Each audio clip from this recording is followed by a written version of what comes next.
పొందిన యోగా గురువులు మన పూర్వీకులు మనకి అందించిన ఈ యోగ విద్యను ఇప్పుడు మన ముందు తరాలకు తెలియజేయాలనే ఒక మంచి సంకల్పంతో నేను అడిరాలపాడు గ్రామంలో ఉన్న ప్రాథమిక పాఠశాలలోని విద్యార్థులకు ఉచితంగా శుక్రవారం రోజున యోగా క్లాసులు నిర్వహించడం జరుగుతుంది. ఈరోజు పిల్లలంతా చాలా చక్కగా యోగా నేర్చుకోవడం జరిగింది. గ్రామ నాయకులంతా కూడా బాగా సహకరించారు. హెచ్ఎం గారు కూడా ఎంపీపీ స్కూల్లో ప్రాథమిక పాఠశాల ఎంపీపీ గారు ఎంపీపీ గారు మనకు బాగా సహకరించారు. రంగయ్య గారు అంతా మంచి సహకరించారు. గ్రామ నాయకులంతా కూడా అంతా యోగా విద్యార్థి అంటారు చాలా చక్కగా నేర్చుకోవడం జరిగింది. అందరికీ ధన్యవాదాలు.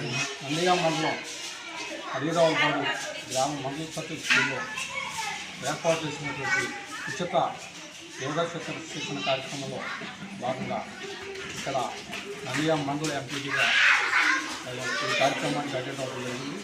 ఈ కార్యక్రమంలో పాఠశాల ప్రధానోపాధ్యాయులు మరియు మాస్టర్లు బెనర్జీ గారు మరియు టీచర్స్ అందరి సమక్షంలో గాడిపట్టి సీతారాం యోగా గురించి మరింత చక్కగా ఈ యోగా క్లాస్ని నిర్వహించి పిల్లలకి మరి యోగాసనాలు చేయించి వాళ్ళు ఎలా చేస్తే ఉల్లాసంగా ఉంటారు, మానసికంగా దూరంగా ఉంది మరి వాళ్ళ విద్యని అభ్యసించడానికి ఆరోగ్యవంతంగా ప్రతి పిల్లవాడు విద్యను మరి వాళ్ళ విద్య ముందుకు వస్తుందనే ఒక సంకల్పంతో ఈ యోగా కార్యక్రమాన్ని మరి మా అడిరావుపాడు గ్రామంలో నిర్వహించినందుకు మరి యోగా గురించి సీతారాం గారికి అభినందన తెలియజేసుకుంటున్నాను.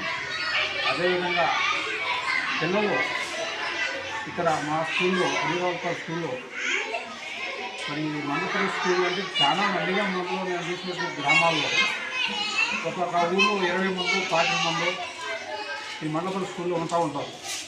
మరి మా గ్రామంలో అయితే దగ్గర నేను ఒక 20 సంవత్సరాల నుంచి కొద్దిగా నేను అభ్యర్థిగా మన అడిరావుపాడు స్కూల్లో చేస్తాను. ఈ స్కూల్లో ఇక్కడ చెప్పే టీచర్స్ కానీ మరి పిల్లల తల్లిదండ్రులు కానీ కొంచెం పిల్లల మీద శ్రద్ధ వహించి మరి ఈ స్కూల్కి పంపించడం అనేది గొప్ప విషయం.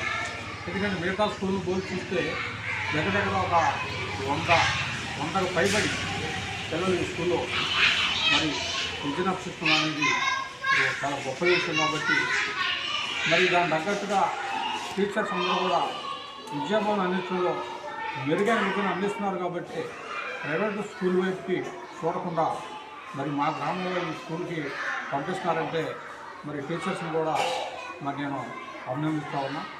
ఎందుకంటే పిల్లలకి విద్యతో పాటు క్రమశిక్షణ కూడా అవసరం. క్రమశిక్షణ అనేది మరి విద్యాబోధులు అందించేటువంటి టీచర్సే కాకుండా మరి ఇంటి దగ్గర తల్లిదండ్రులు కూడా కొద్ది క్రమశిక్షణగా మరి వాళ్ళ పెంపకంలో క్రమశిక్షణ అనేది కూడా అవసరం.